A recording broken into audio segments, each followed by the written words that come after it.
Let's hear your stories, just continuing that same line of thought. There was a recent incident where where a director offered us a film and said, you know, creatively I liked it. And then it came to sort of talking about the monies. And I said, okay, so this is what I would charge. And it kind of went back and forth where he came back and said, you know, actually, we won't be able to afford this because we have to accommodate the male, you know. So I said, okay, then tata goodbye, because I know my track record. I know what I'm worth. I know that his films haven't been doing as well as my films have been doing. So it made absolutely no sense. So I was okay to say no to that film based on that one thing, because I just thought it was unfair. And I'm ready today to take those steps or measures or decisions for myself, because I'm going to be able to sleep peacefully at night. I don't think I'd be able to live with that sort of thought, knowing that I've been a part of a film, had the same sort of creative contribution, or bringing the same sort of value to a film, but being underpaid. I was not okay with that.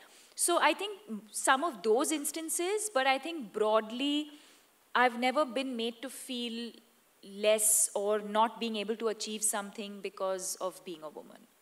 You know, actually, I've been thinking about it. I'm like, great, I have like some time to think about my, you know, moment or like an incident. But to be very honest, other than professionally, and even professionally, it's literally like maybe like one or two things like pay scale. Other than that, I have to say that I've never really experienced it, but maybe now when I think about it, maybe it's the way that I was brought up. It never sort of, I didn't look at it through that lens ever.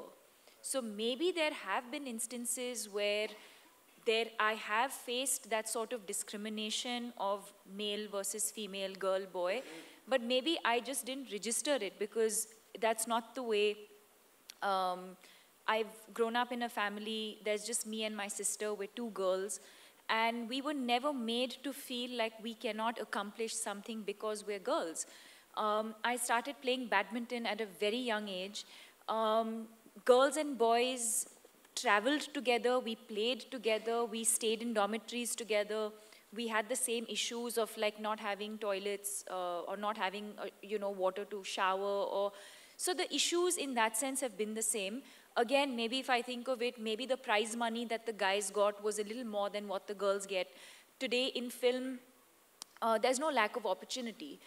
Sure, in the kind of films that we've made, maybe say a couple of years ago, and the place of a woman in a film versus how those roles have changed today are very different. And of course the pay, which is again something that, you know, I'd like to speak for myself and say that for myself, I think I've been able to bridge that gap in terms of what my male contemporaries are getting versus what I'm getting paid.